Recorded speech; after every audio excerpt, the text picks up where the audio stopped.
Soya One Limited ama support kwa milioni 1.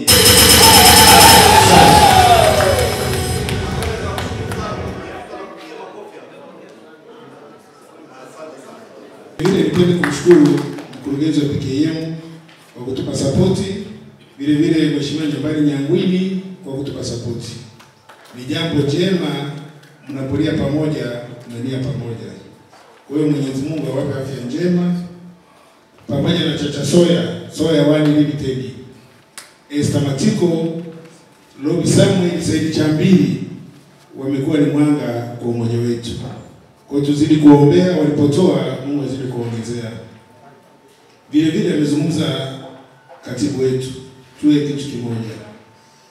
Tusimame imara na tumsemee Mama Samia kwa mazuri anayofanya na tumpe ushirikiano mkuu wetu wa wilaya pamoja na mkurugenzi wa mji.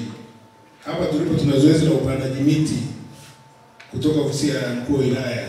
Tarime itakiwa hiyo kijani. Tupande miti na tutawapa maelekezo, tutatoa ushirikiano vizuri ili Tarime yetu iwe kijani. Mkuu wetu wa wilaya ni mtu mwema, muungwana. Muda wote ukipigia simu unapata mawasiliano. Mungu azidi kukupa afya njema, tutakupa ushirikiano wa kutosha. Baada ya kusema hayo